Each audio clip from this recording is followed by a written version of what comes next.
Dios les bendiga, mis amados amigos y hermanos. En esta hora les saludamos en el amor de Cristo. Este es el ministerio Adelante en la Fe y yo soy el reverendo Elí Nieves, trayéndoles una palabra de aliento, una palabra de orientación, una palabra de alivio para sus vidas en esta hora.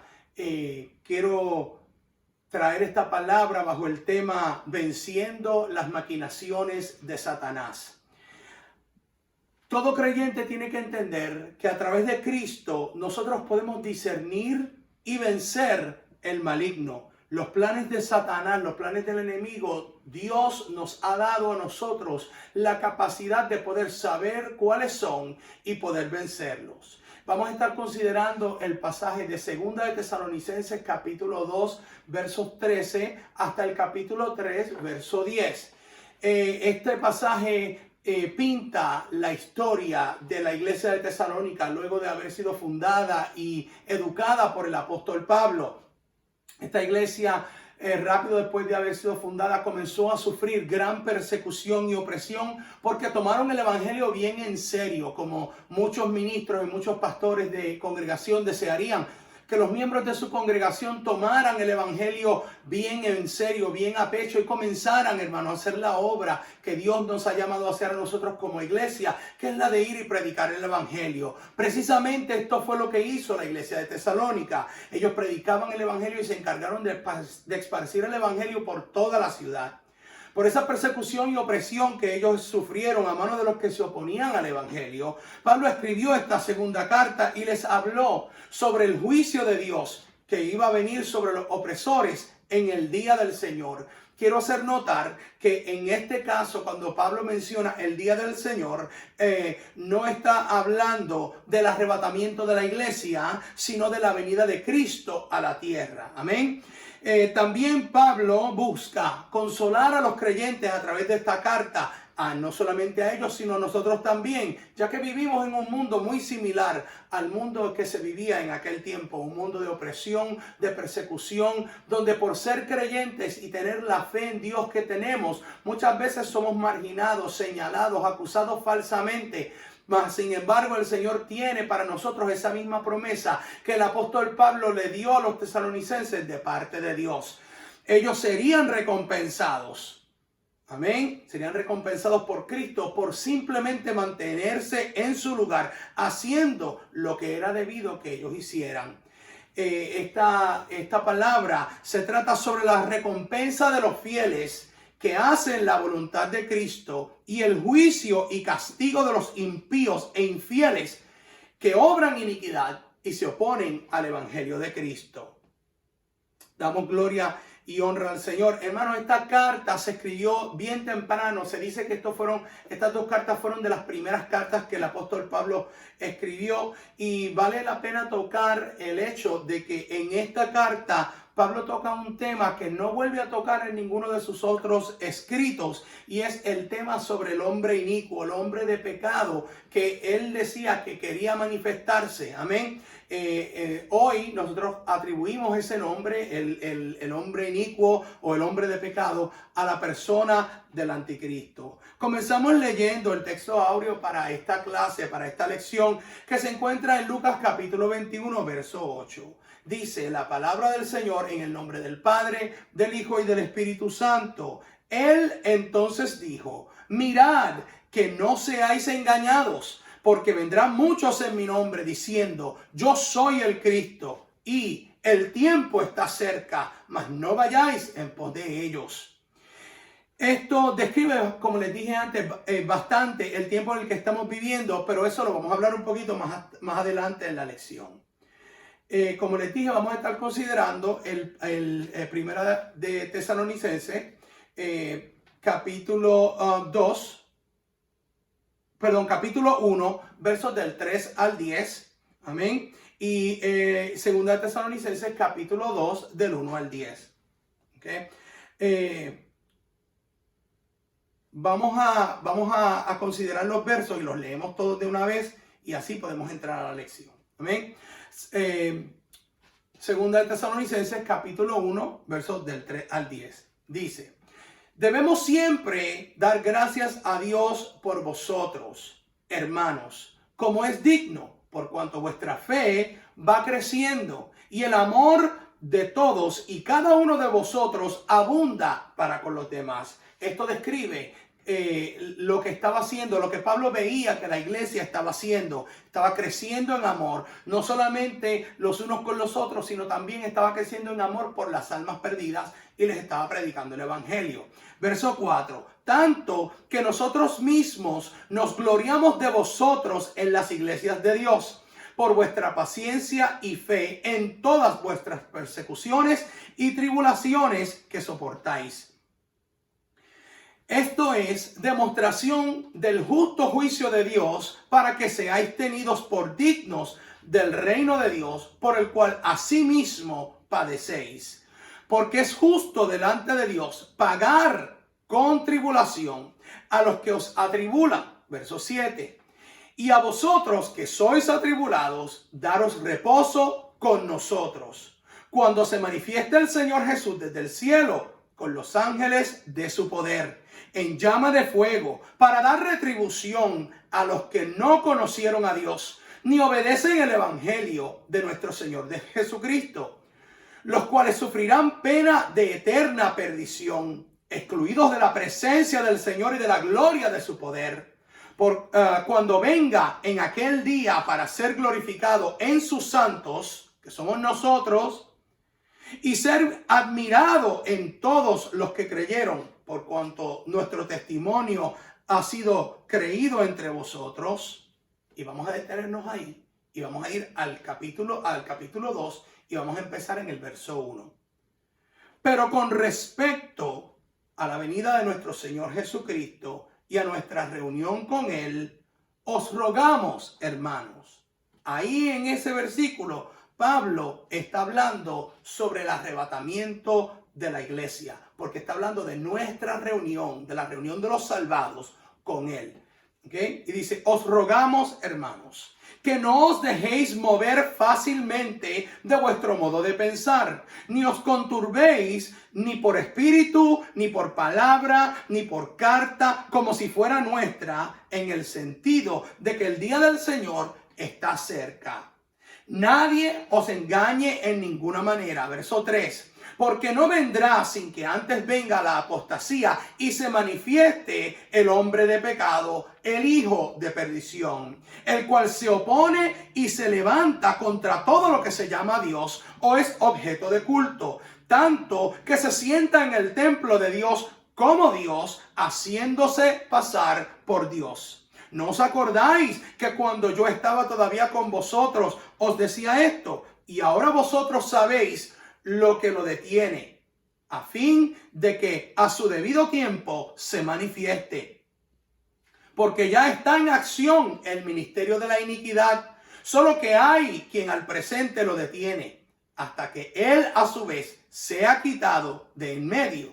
Y entonces se manifestará aquel inicuo, a quien el Señor matará con el espíritu de su boca y destruirá con el resplandor de su venida. Inicuo, cuyo advenimiento es por obra de Satanás, con gran poder y señales y prodigios mentirosos, con todo engaño e iniquidad para los que se pierden, por cuanto no recibieron el amor de la verdad para ser salvos.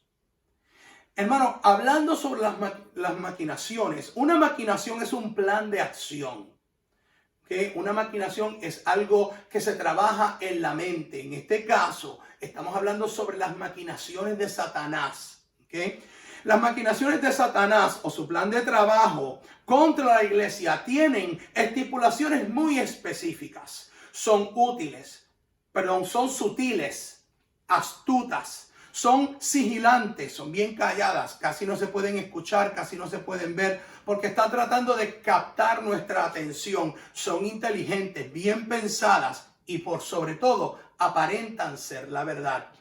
La finalidad de las maquinaciones de Satanás son el matar, robar y destruir. Pero hoy yo te digo que para eso vino Cristo, para deshacer las obras del diablo. Para eso vino Cristo, para que ni te robe, ni te mate, ni te destruya. Lo único que tenemos que hacer es hacer lo mismo que hacía la iglesia de Tesalónica y lo mismo que hacía el apóstol Pablo, mantenernos siempre firmes y adelante en la fe.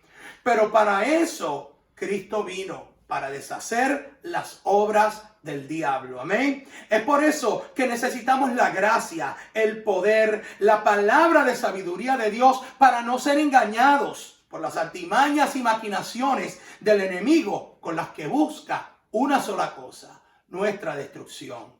Por eso es que tenemos que seguir persistiendo aún en medio de la persecución.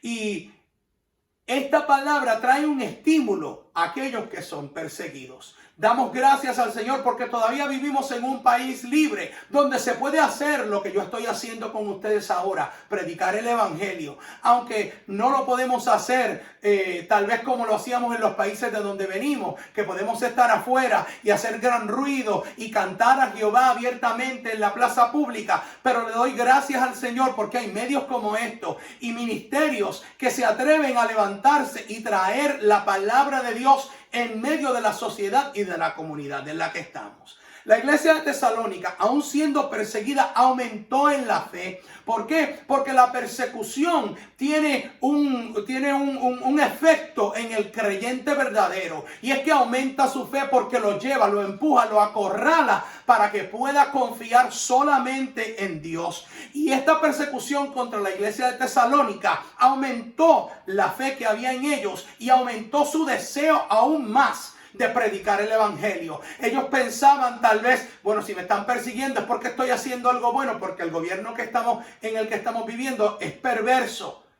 es malvado. No tuvo compasión del apóstol Pablo. Lo persiguieron, lo acusaron, lo azotaron. El apóstol Pablo en la primera carta de Tesalonicenses se expresa y dice que fue ultrajado. Y a lo mejor no de la manera en la que nosotros los hispanos conocemos la palabra ultraje, pero fueron violados sus derechos sociales y sus derechos humanos. Y por eso tuvo que irse. Amén. El apóstol Pablo había sido obligado a través de esa persecución y del castigo que sufrió a abandonar a nuestros hermanos de la iglesia de Tesalónica. Y él se fue con la preocupación de que todavía estaban tiernos, de que todavía estaban jóvenes. Y tenía temor, y el temor que Pablo tenía era que nuestros hermanos, que eran todavía jóvenes en la fe, pudieran caer ante el embate de la persecución y perder su salvación. Amén. Por eso era que el apóstol Pablo hablaba también de los tesalonicenses a las iglesias donde iba. Porque aun cuando ellos eran perseguidos, Pablo los veía que seguían adelante. Qué hermoso es cuando un pastor, cuando un ministro, cuando un líder de ministerio ve que las personas alrededor suyo son personas que no se rinden aun cuando haya persecución contra el ministerio, aun cuando haya persecución contra la organización para la cual estamos sirviendo. Es bien alentante, es bien alentador el saber que las personas que están al lado nuestras, no porque nosotros no estemos allí dirigiendo cada paso que ellos dan, ellos se van a quedar sentados y no van a hacer nada, sino que se levantan en el poder de Dios, se levantan en el poder de la fe, se levantan con la unción que Dios les da, hermano, y hacen el trabajo, cumplen con la misión que les ha sido encomendada. Por eso era que el apóstol Pablo hablaba también de los tesalonicenses donde quiera que iba. Pablo, me lo imagino él hablando en nuestro lenguaje, que decía: wow, esta gente de Tesalónica son tremendos, si ustedes los vieran, están jovencitos, tiernecitos en el evangelio. A muchos de ellos no entienden todavía por completo lo que está sucediendo, pero se han dejado que el Espíritu les revele a Jesucristo y se han soltado a predicar el evangelio. Gloria al nombre del Señor. Pablo identifica la persecución opresora de los opositores al evangelio en Tesalónica, en contra de la iglesia de Tesalónica, como un sufrimiento por el reino de Dios. Pablo establece que los tesalonicenses eran contados como dignos del reino de Dios porque también habían sido dignos de sufrir por él. Gloria al nombre del Señor. Por eso es que el creyente, hermano, no puede amotetarse, no puede quedarse sentado, no puede bajar los brazos y permanecer perezoso porque haya persecución. Porque dice la Escritura que el reino de los cielos se hace violencia y solo los violentos son los que lo arrebatan. Amén. Bendito sea el nombre del Señor. El sufrimiento por el reino de Dios te hace digno del reino de Dios. Y viceversa, el ser digno del reino de Dios también te hace digno de sufrir por él. El sufrir por el reino de Dios no es otra cosa que un privilegio. Muchas personas lo tienen como carga, muchas personas lo tienen como dolor, muchas personas lo tienen como excusa para no trabajar en la obra del Señor. Pero déjame decirte, bienaventurados sois si por mi causa vituperan. Bienaventurados los que lloran, bienaventurados los que sufren, bienaventurados los que sufren persecución. ¿Por qué? Porque un día nuestra redención se va a manifestar y nosotros vamos a poder ver a ese Cristo crucificado descender del cielo con su corona de rey, con su cetro de poder. Y dice la palabra que la espada saldrá de su boca y matará y eliminará a todos los enemigos que nos opusieron en el camino para que no predicáramos el evangelio. Y lo mejor de todo esto es que cuando Él venga, nosotros vamos a venir con Él. En ese momento, Él pondrá a todos nuestros enemigos como estrado de nuestros pies. Hermano, yo no sé si usted está sintiendo la presencia del Señor, pero el Señor está hablándote a tu vida. No temas trabajar y hacer lo que te he enviado a hacer.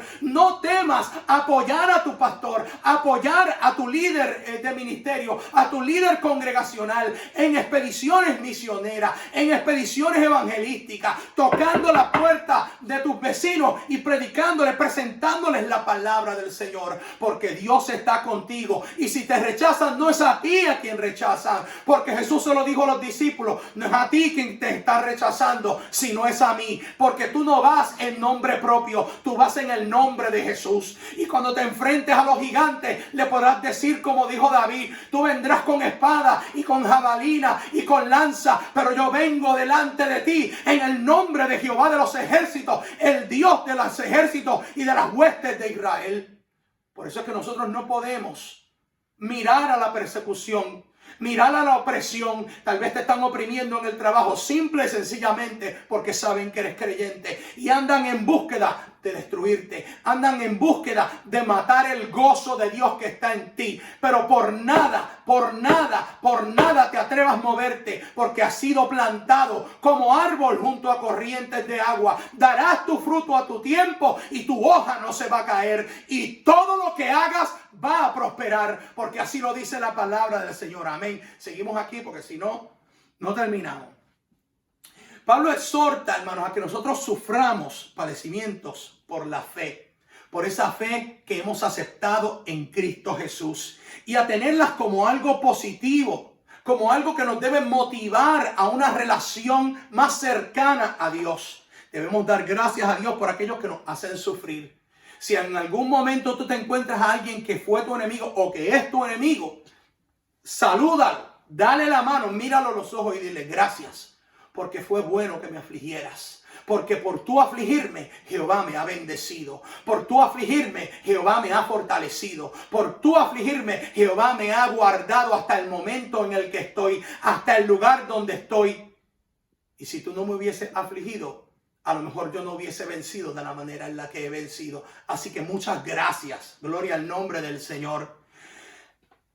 El apóstol Pablo habla sobre el socorro que vamos a recibir todos los salvados cuando Cristo regrese. El arrebatamiento de la iglesia, hermano, que es a eso que se refiere en este caso, no solo será la transmutación de nuestro cuerpo terrenal a la misma esencia de Dios, sino que será la mudanza de la esfera mortal a la eternidad. Será la remoción de un mundo en el que el sufrimiento para los salvados son su pan de día y de noche. Será la mudanza a la esfera donde el sufrimiento total y completamente será erradicado de nuestra existencia. Será el abrir de la puerta a una esfera de seguridad donde ya no estaremos rodeados de peligros, donde ya no habrá incertidumbre, sino que la gloria de Jehová será no solo nuestra esencia, sino nuestra morada eterna. Y mientras que nosotros estamos recibiendo el socorro, recibiendo el aliento, recibiendo el descanso que vamos a recibir en la presencia absoluta de Dios, los impíos van a estar celebrando. Por fin se fueron esos alborotosos, se fueron esos que buscaban dividir al mundo por la fe esa que practicaban. Ya no vamos a oír más de Cristo, ya no vamos a oír más de Jesús, y van a hacer grandes fiestas, grandes festines, y van a comer y a celebrar porque la iglesia ya no está en medio de la tierra. Lo que ellos no saben y no entienden es que es la iglesia lo que está deteniendo que se manifieste el hombre inicuo, el hombre de pecados, aleluya. Cuando seamos arrebatados de esta esfera terrenal, de esta esfera pasajera, vamos a entrar a una esfera donde vamos a vivir por la eternidad, donde vamos a ser de la misma esencia que es Dios. Cuando le miremos, le podremos ver cara a cara. Cuando le veamos, nos vamos a ver a nosotros mismos. Cuando Él nos vea, se va a ver a sí mismo. Vamos a ser la imagen y semejanza de Dios, así como Él lo planeó desde el principio, antes de crear al hombre. Antes de hacer a Adán, Él dijo: hagamos al hombre a nuestra imagen y semejanza. Cuando nosotros seamos arrebatados y la esencia de nuestro ser sea la misma gloria de Jehová, entonces le podremos ver cara a cara. Porque ahora dice la Biblia que vemos como por espejo, pero cuando seamos conocidos, entonces le podremos ver cara a cara. Aleluya, al nombre del Señor. Hermano, hasta que llegue el día del Señor. El día del Señor al que me refiero ya no es el arrebatamiento de la iglesia. El día del Señor al que me refiero va a ser cuando más tarde, aleluya, va a haber una manifestación absoluta y de fuerza absoluta y de poder de Dios, donde la gloria hará que los que le miren se derritan en donde están parados y sus ojos se les salgan de la cuenca. Eso lo dice la Escritura. Donde el ardor de la muerte los va a tocar de una manera tan terrible y no va a haber en ellos ni tan siquiera el menor alivio de esperanza. Cuando llegue el día grande y terrible de Jehová, se manifestará la ira y el furor de Jehová, que separó para los malvados, los inicuos, los impíos, los que hicieron sufrir a la iglesia en su cumplimiento terrenal de predicar el reino de Dios a todas las naciones para que fueran salvas. Cuando llegue el día grande y terrible del Señor, todos los que ahora les rechazan querrán correr hacia Él y aceptarlo, pero será muy tarde, porque cuando tuvieron la oportunidad, hermano, los rechazaron. Porque mientras el evangelio les fue predicado, se dedicaron a burlarse, se dedicaron a perseguir, a torturar y a matar a los que representaban a Cristo sobre la tierra. Por eso es que la iglesia, hermano, no puede desanimarse en medio de la persecución, ni el creyente puede desanimarse en medio de la prueba, porque en el día del Señor cada cual dará a Dios cuenta de sí. Cada cual dará a Dios cuenta de sí, y los impíos no tendrán quien los defienda. Los impíos no tendrán a nadie que abogue por ellos, porque tendrán que enfrentarse a aquel que crucificaron. Se tendrán que enfrentar a aquellos que fueron mártires por la obra de Jesucristo, aquellos que fueron perseguidos, aquellos que como Pablo fueron ultrajados, aquellos que como la iglesia de Tesalónica fueron oprimidos por la sociedad en la que vivían. Ellos tratarán de buscar excusas, pero nadie abogará por ellos. Estas palabras, hermanos, no son solamente dignas de ser predicadas, sino que son dignas de sufrir persecución y rechazo por ella. Porque palabra fiel y verdadera es esta, porque salió de la boca de Jehová. Por eso es necesario, hermanos, que glorifiquemos a Cristo con nuestras vidas, para que el propósito de Jehová se manifieste en nosotros, así como Él lo ha establecido. Si hay que sufrir, hermanos, suframos. Si hay que llorar, lloremos. Si hay que correr, corramos. Si hay que pelear, peleemos. Porque el propósito de Jehová para nosotros es de bien y no de mal. Es de bendición y no de maldición. Es de salvación y no de condenación. Es de libertad eterna y no de esclavitud. Él cumplirá su propósito en ti, si estás dispuesto a sufrir por su causa. Escucha lo que el Espíritu te está diciendo. El mismo fin de Jesucristo será el fin de todos aquellos que sufran por su causa. Cuando Cristo subió a aquella cruz y fue crucificado y entregó su espíritu al Padre, Él fue a un lugar donde le fue entregada una corona. Y Él fue coronado como rey eterno. Le fue entregado un cetro de poder para que domine, para que gobierne, para que reine con toda la autoridad, con todo el poder, con todo el reinado y la potestad sobre el reino de Dios. Y le fue entregado un trono. Y dice la palabra que nosotros estamos en lugares celestiales en Cristo Jesús. Que el mismo espíritu que levantó a Jesucristo de entre los muertos es el mismo espíritu que mora en nosotros. Es la misma autoridad de Dios la que nos lleva a predicar el evangelio, la que nos lleva a vivir vidas en santidad, vidas apartadas del pecado y del mundo. Por eso es que no podemos dejarnos desanimar por la persecución y por la opresión, porque por encima de todo eso Él cumplirá su propósito en ti. Y por eso el apóstol Pablo le decía a los tesalonicenses, no se dejen engañar. No se dejen engañar, porque Cristo viene. Cristo viene pronto. Hermano, y estamos hablando de años atrás. Pero la promesa era, yo vuelvo en breve. La promesa era, yo vengo pronto y mi galardón conmigo. Para darle a cada uno de acuerdo según su obra. Lucas capítulo 21, verso 8, dice, Él entonces dijo, mirad que no seáis engañados, porque vendrán muchos en mi nombre diciendo, yo soy el Cristo, y el tiempo está cerca, mas no vayáis a ellos. Hermano, en septiembre del 2019 se encontraron que habían 5 personas con alcance mundial que se hacían llamar a ellos mismos Jesucristo, que proclamaban ser la reencarnación de Jesús. Vamos a mencionarlos y no voy a entrar en la doctrina que ellos predican, solamente voy a mencionar sus nombres, los ministerios sobre los cuales ellos operan y qué es lo que ellos dicen de ellos mismos. El primero es Alan John Miller, es australiano de 47 años. Fundador del movimiento Verdad Divina. Él asegura ser la auténtica reencarnación de Jesucristo. Asegura recordar con detalles su crucifixión y muerte, la resurrección de Lázaro, su amigo, y muchas otras escenas que aparecen en el Nuevo Testamento. Tiene una esposa que se llama Mary Luck. Y ella se proclama ser la reencarnación de María Magdalena y asegura haber estado allí el día en que lo crucificaron. Número 2, Sergei Anatolievich Torop, ruso de 54 años, fundó una iglesia que se llama la Iglesia del Último Testamento. Este hombre era ex militar, ex policía y se hace llamar Visarion, que significa el Cristo que regresó. Él no se hace proclamar Dios, sino que se proclama ser la palabra de Dios. Su denominación, hermano, consiste en una mezcla del cristianismo y el budismo. Su deseo es unificar a todas las religiones del mundo.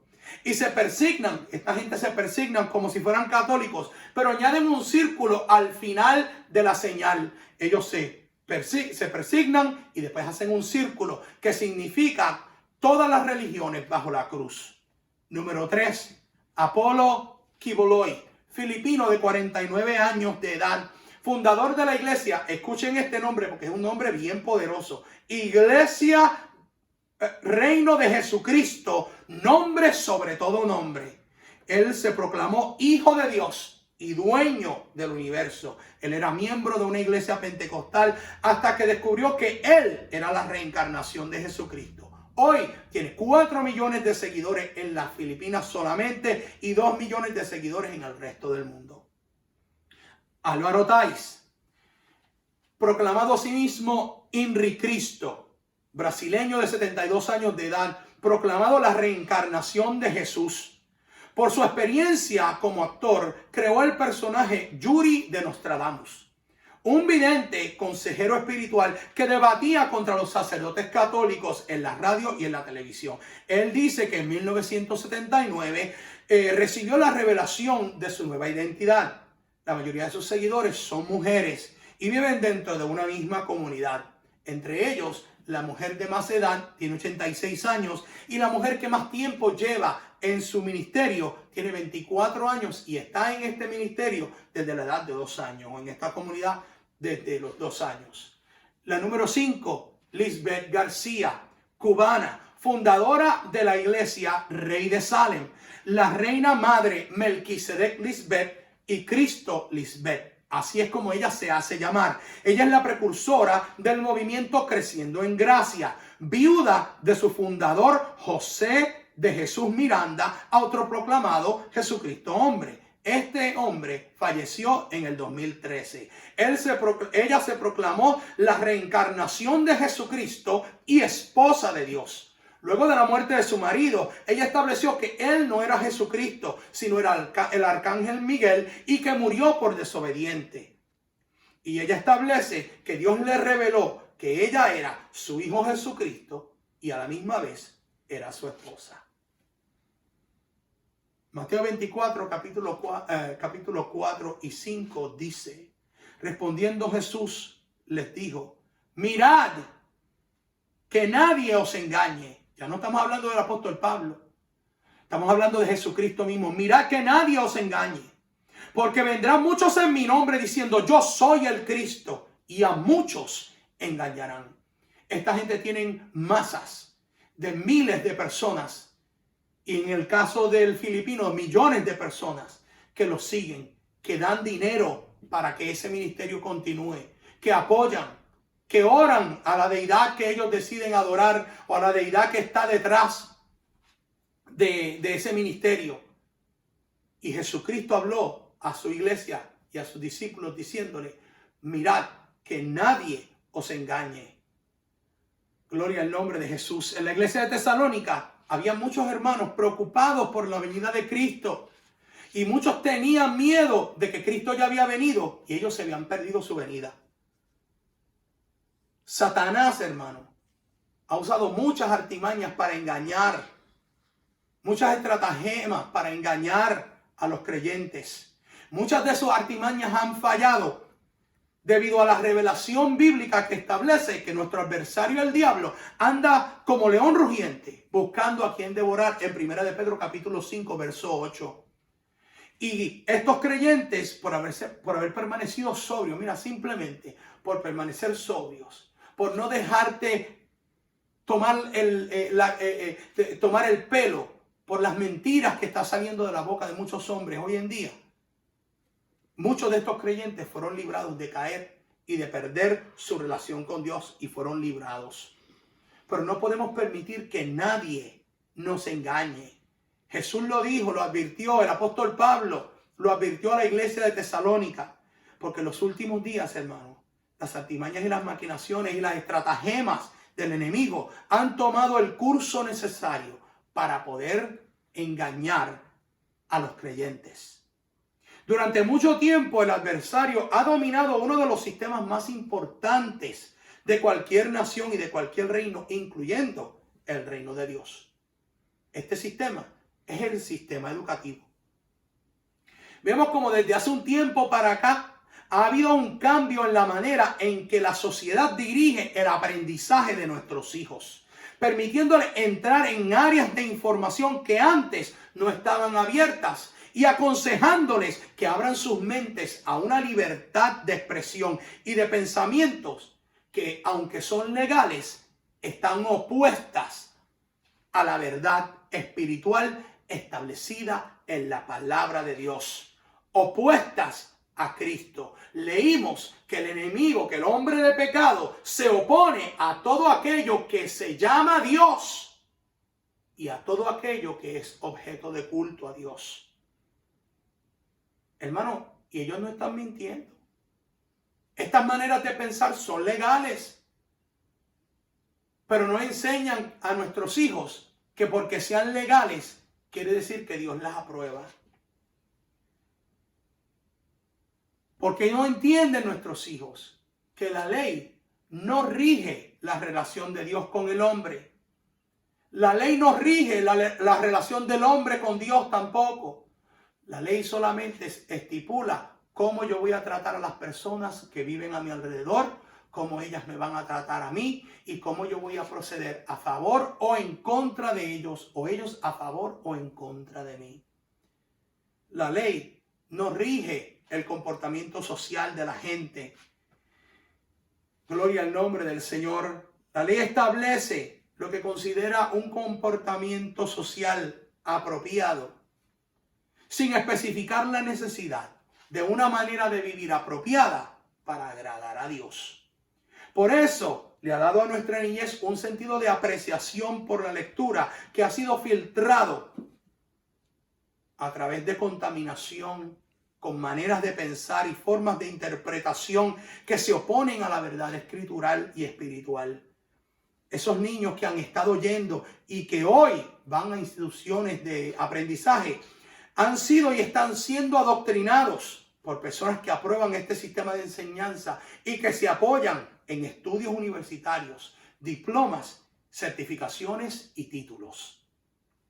Las generaciones anteriores, hablando de nosotros, los que ya estamos crecidos, los que ya fuimos a la universidad, los que ya nos educamos y aún aquellos que son generaciones anteriores porque ya han crecido y ahora tienen hijos y son padres y abuelos. Gloria al nombre del Señor. Han dejado la educación de nuestra generación futura en las manos de un sistema, haciendo que la habilidad de interpretación de la lectura sea guiada por un camino que se aleja de la verdad sobre las cosas espirituales. Nuestros hijos no entienden que muchas de las enseñanzas que están aprendiendo en el salón de clases van en contra de la palabra. ¿Por qué, hermano? Porque ellos no pueden discernirla. Gloria al nombre del Señor.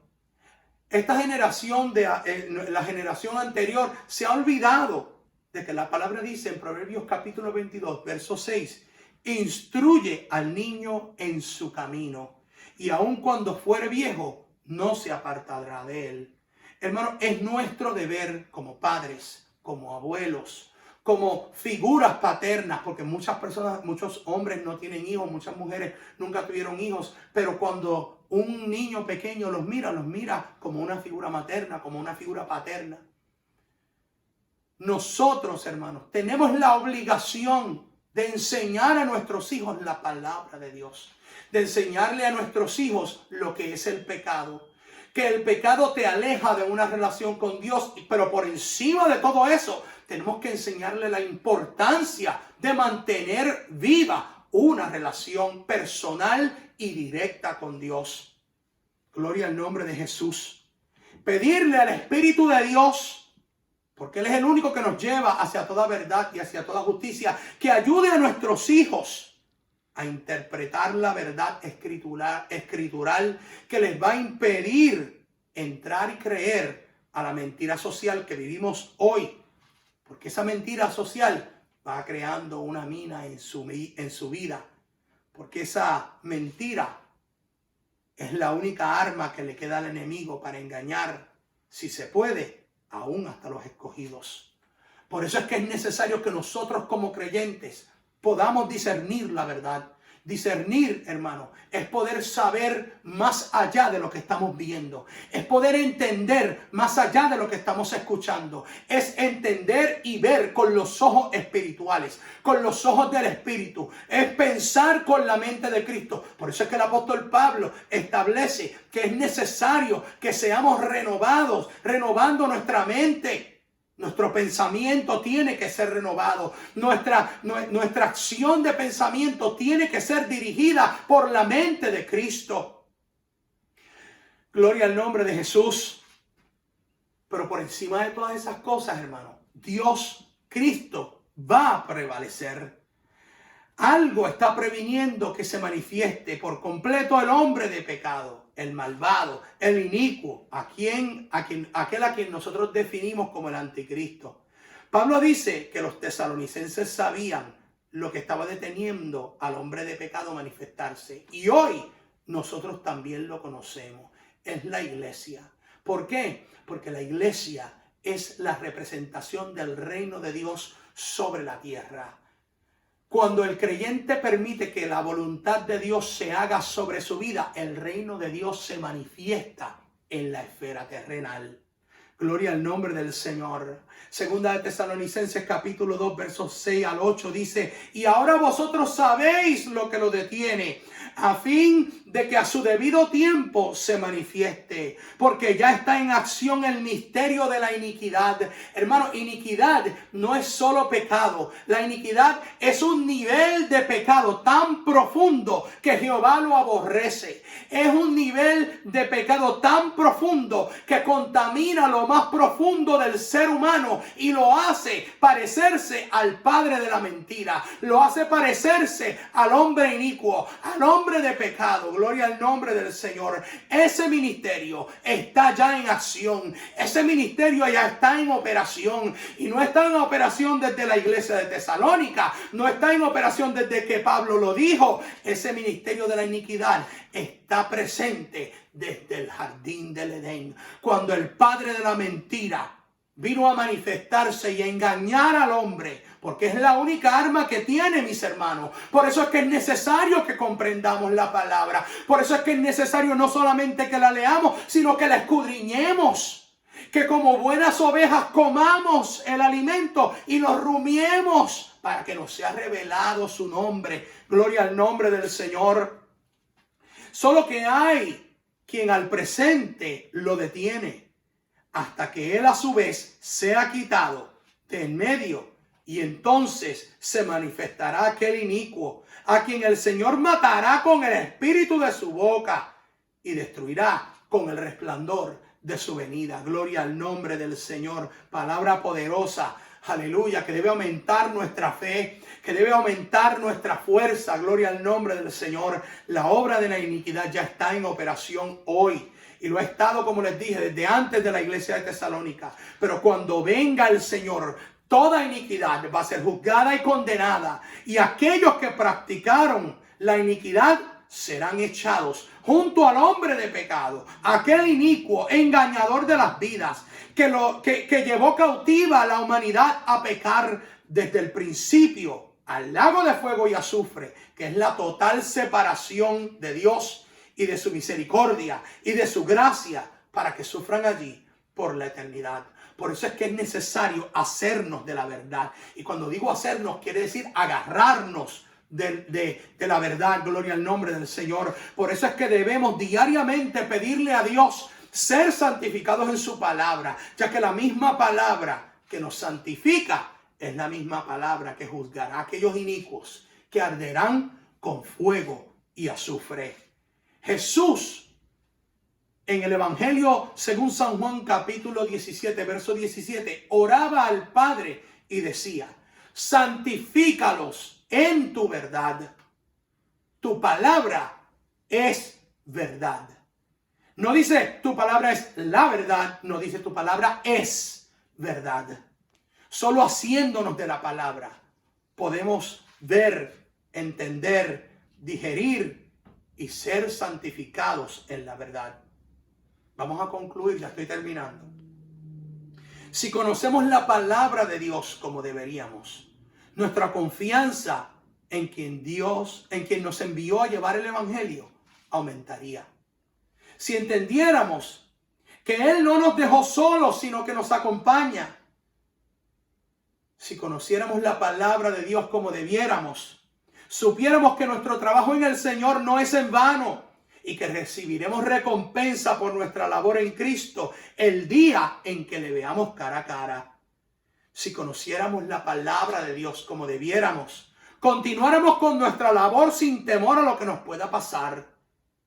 Sabríamos que aquellos malvados que se oponen al evangelio hoy tendrán también su recompensa por sus acciones en contra de la palabra de Dios, del evangelio de Jesucristo y del cuerpo de Cristo, del cual nosotros somos miembros. Si conociéramos la palabra de Dios como debiéramos, venciéramos las maquinaciones de Satanás. Así que, hermano, yo te hago un llamado para que no leas la palabra de Dios como si fuera un libro de historia. Para que se le enseñes a tus hijos como verdad, porque tu palabra es verdad. Jesús lo dijo. La palabra de Jehová es verdad. Y cuando conocemos la verdad, dice la Escritura, y conoceréis la verdad, y la verdad os hará libre. Conoce, escudriña, estudia, atesora, practica, vive la palabra de Dios. Porque practicando la palabra de Dios, entonces nos convertimos en la verdad. Y aquel que nos mira, ve la verdad de nosotros. ¿Y quién es la verdad? Jesús dijo, yo soy el camino, la verdad y la vida. Y nadie va al Padre, sino a través de mí. Así que yo les exhorto a que tomen esta palabra y no solamente la oigan y se olviden de ella, sino que la atesoren en sus corazones y la vivan. Y como siempre, sigan adelante en la fe.